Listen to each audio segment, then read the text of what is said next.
اس میں ایک جو وائنم کی علامتیں ہیں ان میں ایک یہ بات بڑی نمایاں ہے کہ اس میں محسوس ہوتا ہے بچوں کو یا بڑی لڑکیوں وغیرہ کو خصوصیت سے کہ پیچھے کوئی کھڑا ہے، تو ایک دم ڈر کے پیچھے دیکھتے ہیں، یہ پیچھے کوئی آ گیا ہے.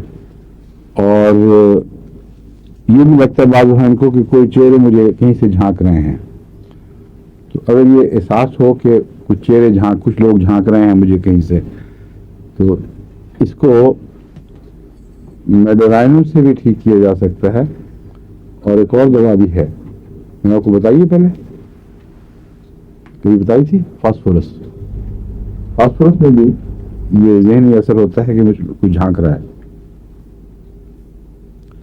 کوئی کسی فرنیچر کے پیچھے چھپا ہوا ہے، میز کرسی کے پیچھے، الماری کے پیچھے، اور جھانک رہا ہے. یہ عجیب احساس بعض زہروں کے اثر سے بیماری بن جاتا ہے، اور بیماری کی صورت میں یہ احساس ظاہر ہوتا ہے.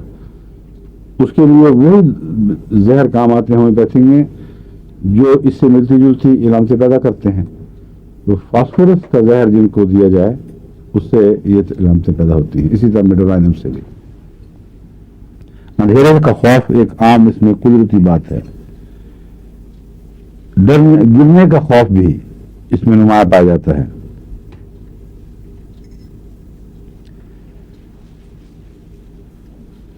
دل جو ہے اس کی سر کی اس میں تناؤ، بعض دفعہ رہتا ہے بینڈ لگا ہوا ہے، انسان ہاتھ مارتا ہے کہ میں نے ٹوپی پہنی ہے، پگڑی یا کوئی دوپٹہ باندھا ہوا ہے، کچھ بھی نہیں ہوتا سر پہ، لیکن احساس ہوتا ہے کہ جیسے کوئی چیز کسی ہوئی ہے.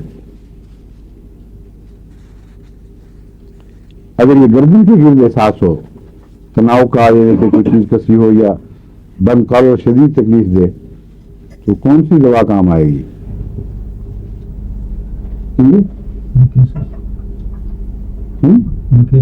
کیا؟ اور اگر اس احساس کے ساتھ اندرونی تشنج بھی واقع ہو، صرف احساس نہیں بلکہ اندر تشنج بھی پیدا ہو ساتھ، پھر کون سی دوائی کام آتی ہے؟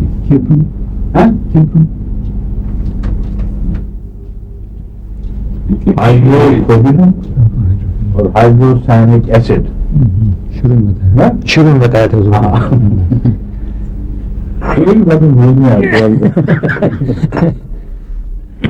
میں نے آپ سے وعدہ کیا تھا کبھی کبھی بتاتا رہوں گا بیچ میں، تاکہ آہستہ آہستہ دہائی ہو، پھر وہ پختگی سے جم جاتی ہیں باتیں، ورنہ اکٹھا رکھا نہیں جاتا، مشکل پڑ جاتی ہے.